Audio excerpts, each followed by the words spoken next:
想一覺瞓到大天光，唔使成日起身薯薯咧，就多啲煲呢個黑豆熟地豬腰味湯啦。嗱，唔好睇個湯黑乜乜啊，飲起身清甜又回甘。哇！呢個湯女人飲都好啊，唔單止男人好啊。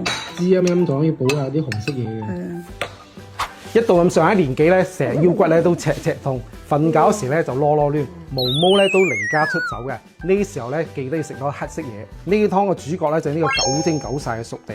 嗱，點解要九蒸九曬咧？本身生熟地咧係寒嘅，九蒸九曬之後咧就會產生更多嘅多糖，佢可以滋陰陰咧，仲可以養下啲紅色嘢嘅。見到咩啊？佢好柔潤嘅，摸完之後咧個手咧都黐粒粒嘅。呢啲咧就係多糖嚟嘅。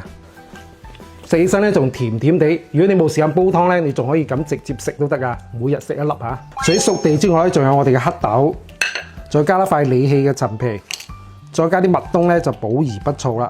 仲有中年男人最愛嘅杞子，加多2粒無花果咧，湯就更加甜。仲有呢個焦作嘅蘆土鐵棍淮山，見到未啊？幾多絲啊？呢啲咧就係營養成分嚟嘅。加碌鐵棍淮山咧，對我哋脾脾胃胃咧都特別好嘅。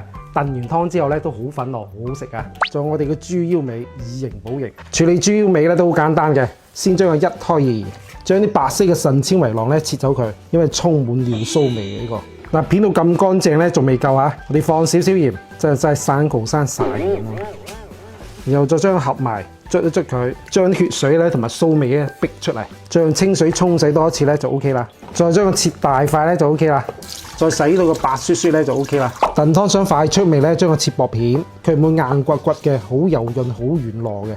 上湯清啲咧，豬腰同豬尾咧一齊飛水，記得要凍水落鑊，放2片薑。嗱，記得咧面飛咧面撈走浮沫，咁樣先飛乾淨嘅。話你豬腰尾好多浮沫啊！飛乾淨之後咧，轉去燉盅，燉湯咧比煲湯更加原汁原味嘅。再落我哋嘅熟地同埋淮山。仲有洗乾淨嘅其他材料，杞子就最後先放，再倒入滾水，滾水燉湯會快好多嘅。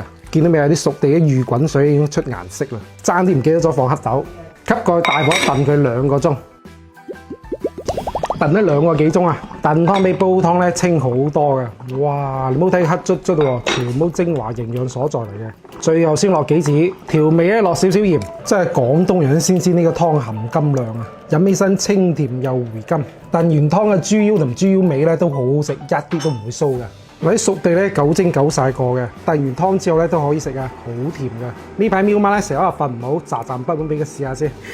以前細個嗰陣時咧，覺得黑色嘅湯都係苦嘅，但係呢個黑色嘅湯唔苦嘅喎。回甘啊！根本就唔苦，好好飲。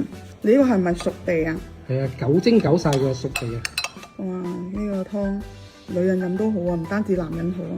滋陰陰仲可以補下啲紅色嘢嘅。係啊。哇！個淮山超綿啊，粉粉嫩嫩咁，好食。你我煲咁耐都唔會煲到爛劈劈嘅呢種淮山，因為煲湯超好。蘆土焦作淮山。係啊，我哋講嘅藥食同源就係呢隻啊嘛。